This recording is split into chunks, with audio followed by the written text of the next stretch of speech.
একটা দোয়া শিখাইছিলাম না, শরীরের ব্যথার জন্য, সিনার জন্য, মনে আসেনি?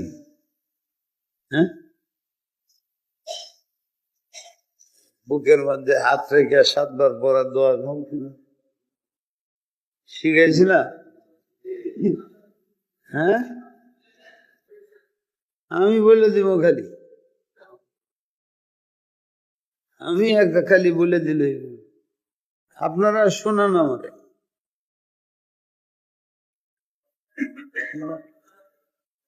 আউযু বিইজ্জাতিল্লাহি ওয়া কুদরাতিহি মিন শাররি মা আজিদু ওয়া উহাযির।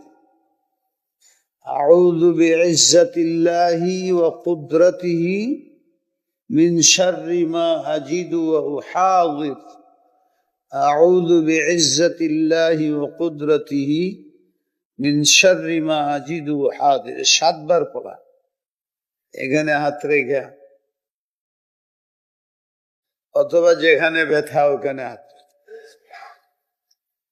তিরমিজি শরীফে হাদিস, সাহাবী আল্লাহ রাসূলকে সাল্লাল্লাহু আলাইহি ওয়াসাল্লাম বলছে আমার ব্যথা করে, তো হুজুর বলছেন সিনার মধ্যে হাত রাখো আর এটা পড়ো, পারলে 7 বার করে 7 বার ফু দিবা, 7 বার করে 1 বার ফু দিবা, তোমার অসুখ থাকবে না। হার্ট অ্যাটাক করে যারা ব্যথা আছে, এটা এত মুজাররাব আমল, আপনাদের বুঝাইবার জন্য বলছে। 40 বৎসরের মধ্যে আমার একদিনও ছোট, একদিনও ছোট। যেগুলো হঠাৎ ছুটে যেতে আমাদের ঘরে হইলেও পড়ে, খুব কম অভ্যাস হয়ে গেছে। হুদাই সালামের পরে আমার হাত আস্তে আস্তে এদিকে যাইতে অভ্যাস হয়েছে। নিজেও পড়া, নিজের বাসায় শিক্ষা দেয়। আমরা নবুয়তের ঔষধ গুলো আমরা বিশ্বাসও করি না, শিখিও না, আমলও করি, গুরুত্ব দিই না।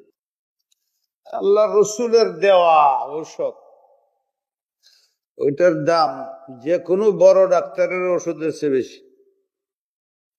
ভালো বড় ডাক্তাররা কি বলে? সর্বশেষ বলে যে আমরা ফেল। এখন দেখেন কোন আল্লাহর ওলি আছে কিনা, বুজুর্গ আছে কিনা, তার দ্বারা দোয়া করেন আর আল্লাহ আল্লাহ বলেনি ডাক্তাররা?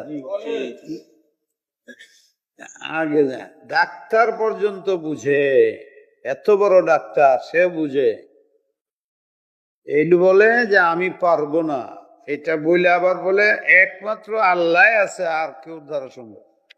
সেও আল্লাহকে বিশ্বাস করে বলে।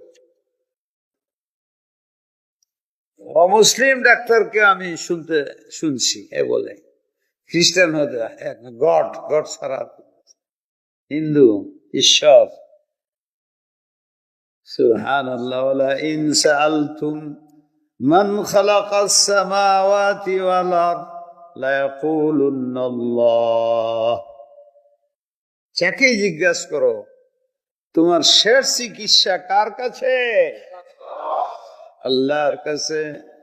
ফাআইনা তুফাকুন, কোথায় ঘুরো তোমরা? ফাআইনা তুফাকুন, ওই যাও, কোথায় ঘুরো? আল্লাহ আমাদের তৌফিক দান করুন।